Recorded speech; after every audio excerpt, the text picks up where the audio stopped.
Before I spoke a word, you were singing over me.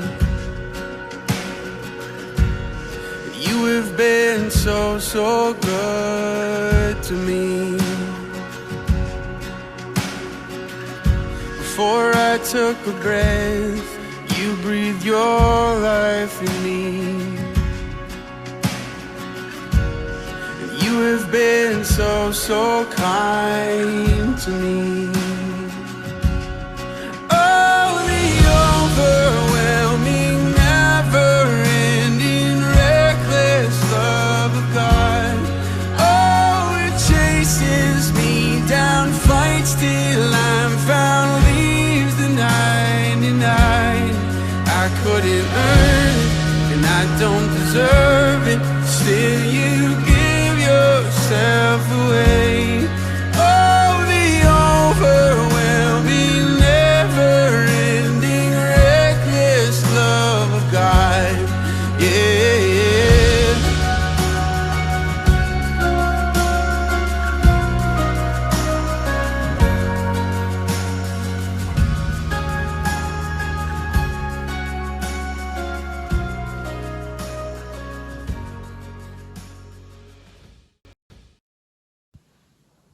Living in a female fear, says Pumla Kola.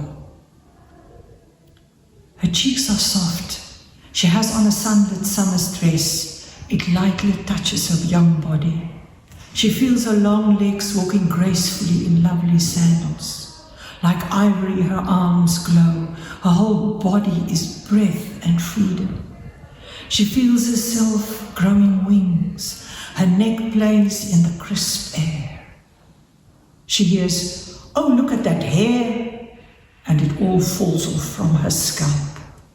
She hears, "Oh, look at those eyes," and her eye sockets empty out. She hears, "Oh my, those sexy legs," and she stumbles ahead on crippled stumps.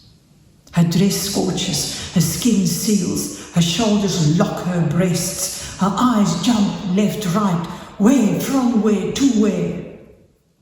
Suddenly he's next to her. He grabs her arm. Around his wrist is a leather band with studs. His eyes carve her. She tries to cross the street. She tries to hold all her pieces together. Her arms refuse to regain her balance. Her head threatens to plunge down. But he sees her as nothing. He sees her as meat, as nothing, as meat for his anger, meat for his nothingness, meat for his cruelty, the cruel fear of his own nothingness. Let us turn away for a moment from these factories of fear. Between her and us, so much has been destroyed, so much has been broken. Her voice speaks to us past the long whip of her death. How long will it take for her voice to reach us in this world so bleeding among us? You know, Jessie was my only granddaughter. We were so looking forward to a wedding and to see how she would handle her own kids one day. But that was taken away from us. Jessie and I were like friends, eh? If I get up on a Saturday morning all dressed up and Jessie woke up, then she would say, "Ma, where are you going to? Ma, just wait for me, Ma, wait for me." Then I must wait for Jessie to get dressed quickly and off we go, and we don't have time to come back, eh?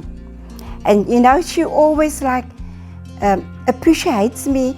Write little notes telling me how she loves me, how she appreciates me, and of course all the handmade birthday cards. You know, the last note she wrote was actually to thank me that I still at this time is working, because at that time I was the only one working. Casey was studying, Darren was studying, Chris, my husband, my late husband, he was a pensioner, he was at home. And Sandy was she's still our housekeeper. So I was the only one working. And you know what?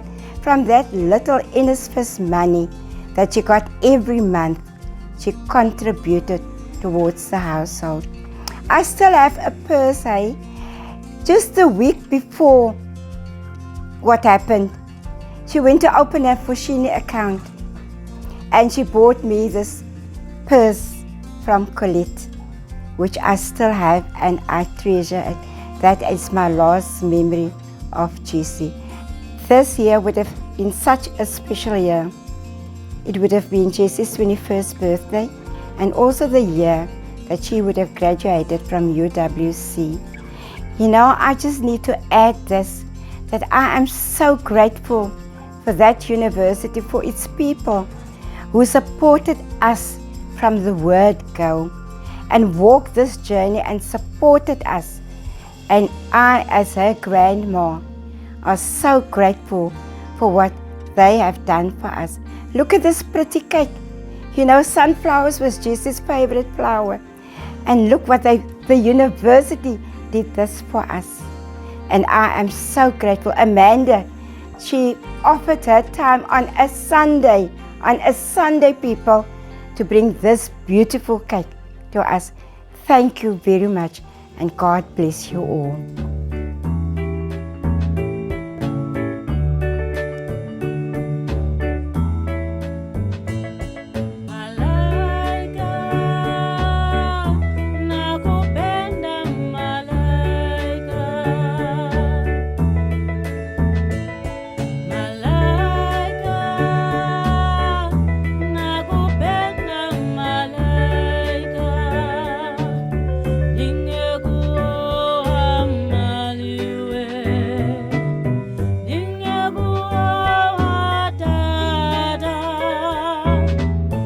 Nashindwana mali sina we, ningekuoa malaika. Nashindwana mali sina we, ningekuoa malaika. Pesa zasumbua roho yangu.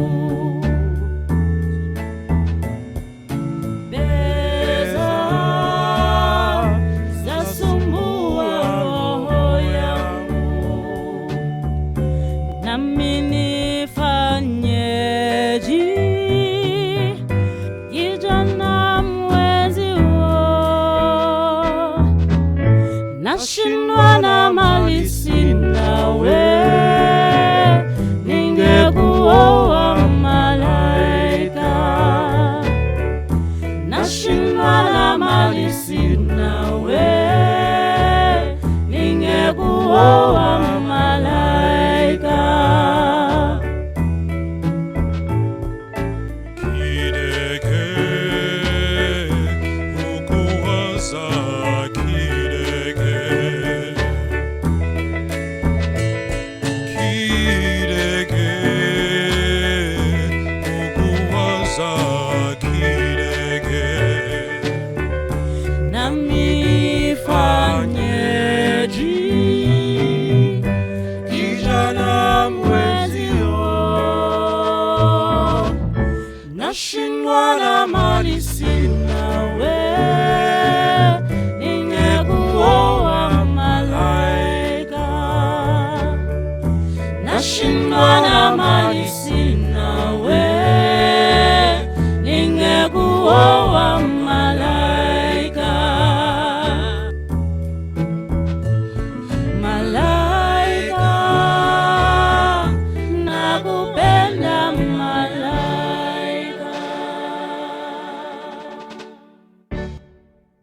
First of all, I'll say 21 years of annoying me. Well done. You've achieved it. But no, on a more serious note, I would have told her, Jessie, you made it to 21 years. I beat you. I was 3 years ahead of you. But you finally made it, and this is a great stretch. You're such a young woman, mature than I was when I was 21, when I was very much out and about, but you had your head screwed on right. And even though you were younger than me, you were more mature than I was. So I congratulate you on that. Oh, my fondest memory was her reactions to me annoying her. We used to love that. You know, she always used to over-exaggerate, you know, when I used to annoy her and that, or copy her when she did drama or something, and you know, I was like, what else can I do to improve my talents? And I'll just copy her and try to do it as well. And so, you know, in that remark, she was always a step ahead of me in regards to doing things, and then encouraged me to do things as well, to, you know, to get out of my comfort zone and try different career paths in that. So I salute her on that one. Hey Jesse, today you would have been 21. I miss you still every single day. There's not a day that goes by that I don't think of you, or miss you, or want to call you, or text you. You would have had your whole life ahead of you, and unfortunately that was taken away from us. I have so many memories of you, you know, you growing up, but the one memory that sticks with me was you know, when I was still pregnant with you, and you know, my whole pregnancy they told me that I was expecting a boy, and I think my second last checkup before giving birth, and they told me that I was expecting a girl.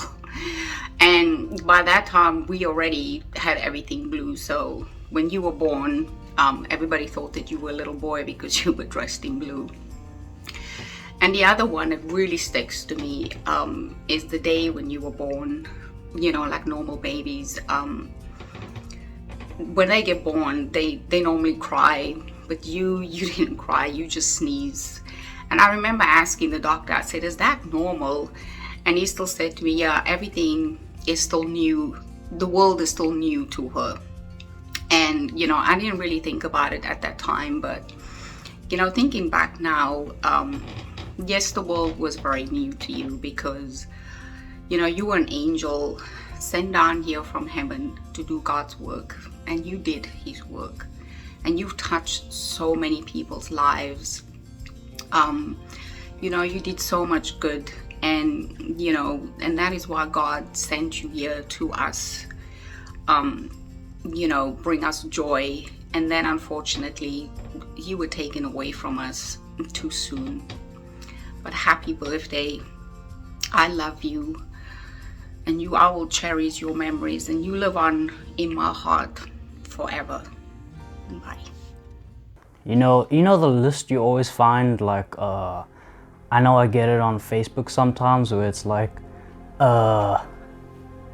yeah, you asked for it or something like that, or you wore slutty clothes or something like that. But Jessie was literally in my grandmother's room, busy studying and snacking on chips when everything happened. So it's like, what do you actually have to do to be safe as a female in like the world? And is what do they say, sorry, is masculinity gonna become so toxic that this is all we have for the rest of our future daughters, for the rest of our future children? Basically, when will it end?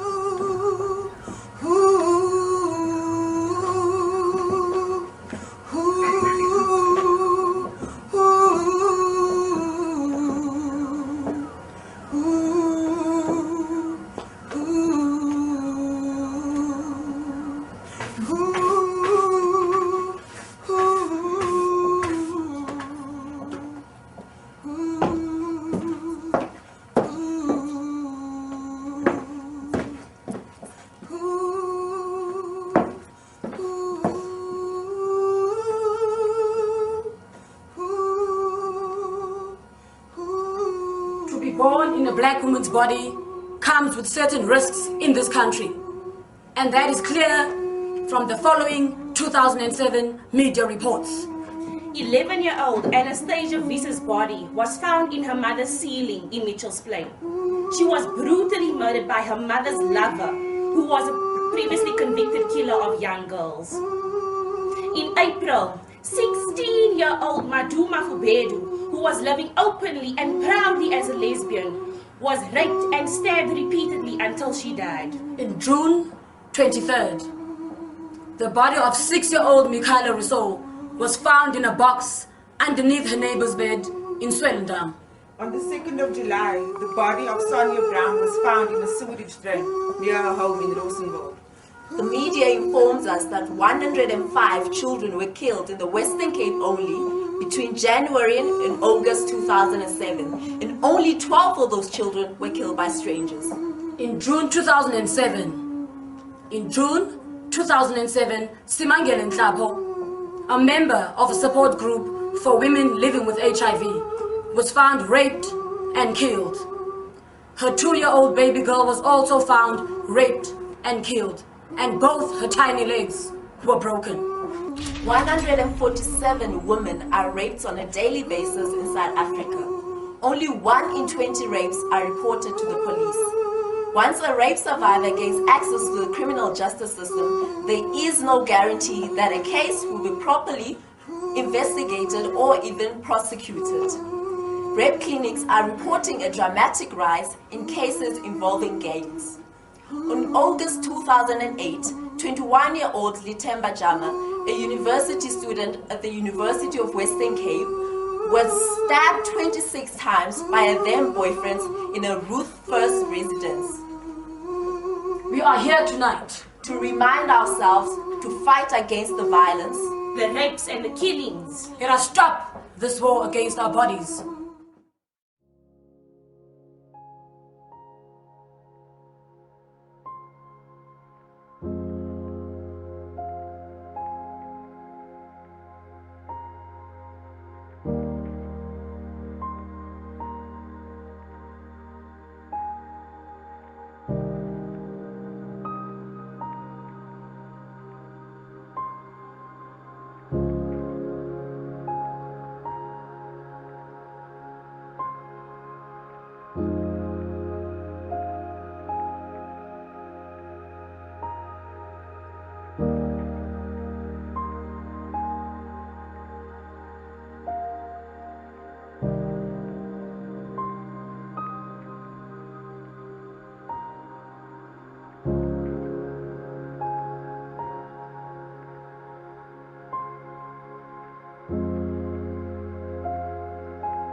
I never had a chance to see the world, a chance to unlock my full potential, a chance to pursue my dreams, and a chance to make my family proud. You invaded my privacy, disturbed my peace of mind, violated my rights, traumatized me. I fought, but you overpowered me. You watched as I took my last breath. You took my life. You never asked, and you never gave a damn. You left me there, alone, cold, bleeding and breathless. I watched as my soul left my body. The heavens were too quick to accept my soul, but the earth remains scarred forever. Tears run down my family's cheeks every time they think of me. My friends' hearts are forever broken, never to be mended ever again.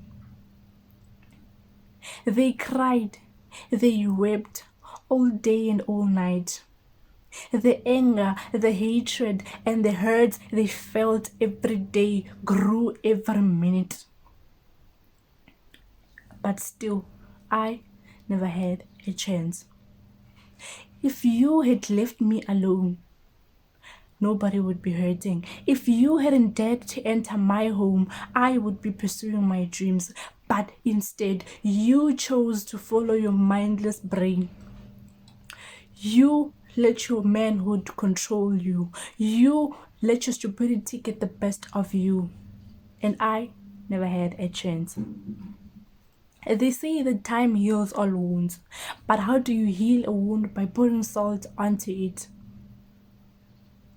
I will rise. Every day I will rise. I will rise through my family, my friends, and my fellow students, even though I never had a chance. Hi, Hess family. I'm Jaden Lotz, good friend of JC Hess. Just sending my love, thoughts, and prayers to you guys during this time. I shared many great memories with JC. She was a bright light that shone on many people's lives. I miss her a lot. I shared countless memories with her. One specific memory is that we had a bowl of cheese curls. We decided to take a random dumb picture together, but we had a good laugh about it, and that's probably one of the memories I cherish most about her. I love her, I miss her, and my thoughts and prayers with you guys. Thank you. You have to say something. Hey, my favorite memory about Jessie is there's a lot to count.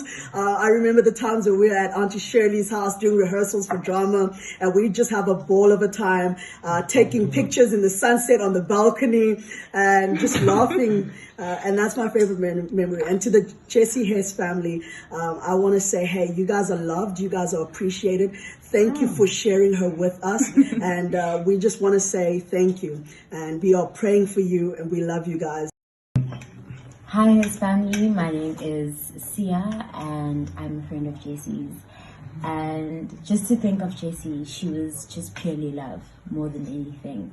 And you know, everyone can attest to the fact that Jessie brought such a warmth in the drama club, and she was always so giving to everyone else, and she always tried to inspire everyone else to be the best of themselves. And even when she was challenged or had her own issues or her own struggles within the role, she would pour out everything she had to try and make the role a success. And I have so many memories of Jessie, from our failed eyebrow tutorials to so many things, and to the most intimate memory I have of Jessie praying over everyone else in the drama club. That was the most emotional moment, and it just showed the love she had for everyone else. And we'd just like to send our love to the Hess family. We'd just like to send our love not just for Jessie, but for Uncle Chris as well, because we know that you have had a double loss. We want you to know that we appreciate you, and we are grateful to have been a part of Jessie's life. Together today to celebrate Jessie's life, to celebrate all the wonderful memories that we collectively had. As you know, I was the artscape and drama team teacher, and the best adjective that I can use for Jessie was that she was just absolutely sweet. She was always sweet, no matter who was fighting and who was loud. Jessie was the one that kept things sweet. I do have a very funny memory of her, and I hope you don't take offense to this, but we were rehearsing for our very first artscape, and a friend of mine was having his hair cut in my kitchen, and we were up in the lounge, and Jessie was trying to get her role correct and say her lines, and she was meant to be quite a hectic sort of township Cape coloured, and she couldn't get the accent right because she spoke such perfect English, and eventually my friend couldn't stand it anymore, and he said, for goodness sake, let me teach you how a real Cape coloured speaks. And Jessie laughed like anything and was trying really hard to get the ek sal jou van Dorentoe, but it didn't come naturally to her. But we miss Jessie. She was one of the rocks of the drama group. She was always there when she could. We just miss her, and we want to celebrate her life. And we give you strength. It must have been huge, the loss you've suffered. Hi, Hess family. We just want to give our love to you guys, and we hope you guys are doing well through this time. We know it's hard, but we really did love Jessie, and she was a bright light in our lives and everybody else's life, and she did make a big difference in her community. And there's countless of memories. I can't really be specific, but there's too many that we shared with her. Yeah. One of my favorite memories about Jessie was that she loved the beach so much, and every song that we came up with in drama club, she was like, "Can I do a dance? I have the perfect idea for a dance," and she always did, which was really nice. And I really do miss her every day. I actually thought about it the other day when I was going for my driver's test, and she helped me through it, and I passed, which I thanked her afterwards because I know that she was the one there helping me through it, because I don't know, I had a feeling that she was there with me in the car. And yeah, I just want to send you my love and that everything is going well. So Jessie, I was very strict with Jessie because she was a very trustworthy and naive girl. But obviously I loved Jessie to pieces. She was like my daughter because, you know, while my sister was working overseas, I practically raised all of them. And Jessie couldn't cook to save her life. She would literally burn water. And then obviously I started teaching her how to cook.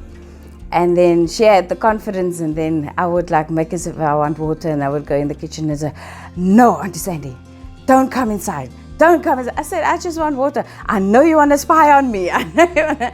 And that is how we used to go on. And then Jessie was the queen at making malva pudding. So she knew every Sunday malva pudding was her thing. And yeah, Jessie, she was just such a lovely girl. I can remember a couple of days before the incident happened, it was pouring down. And she slept next to me, and she woke up and she says, "Auntie Sandy, what is that noise?" And I said, "Ach no man, it's just Bongani throwing the water from upstairs." And she went right back to sleep. And a couple of minutes later, she woke up again. "Is he still throwing the water downstairs?" I said, "Yes, he's still throwing the water." So that is how trustworthy she was, and she believed everybody and anything. And yeah, she liked the little notes. This was my last Mother's Day note. And it just says, "Happy Mother's Day. Thank you, Auntie Sandy, for everything. You're an amazing woman of God, and I consider you as my spiritual mother. You don't need to do the things that you do for me, but you do. And I thank you so much and really appreciate you. Your second daughter." I suppose she meant your daughter because there's no other daughter. So yeah, you know, these I will keep and I will cherish. You know, I have a whole bunch of that because she loved writing notes just to say thank you. Even with the money that she won on Heart FM was for me and Mom to go for a manicure and a pedicure and you know, so she didn't even think of using the money for herself. She entered the competition so she can spoil us to say thank you for everything that we did for her. So yeah, I miss Jessie daily because there's no one we can make fun of anymore. Yeah, and what I can remember was Darren always teasing her. And she would be sleeping and they would like put their finger in her ear or they would put their finger in her nose and she would like, "No men, Darren, men." So yeah, she made the house lively. She was a ball of energy, literally. Okay. 1, 2, 3. Happy birthday to you. Happy birthday to you. Happy birthday, dear Jessie. Happy birthday to you. Hip, hip, hip. Hooray! Nog een pip. Hooray! Hooray! Pip. Hooray! Good. Happy birthday, Jessie. Cheers.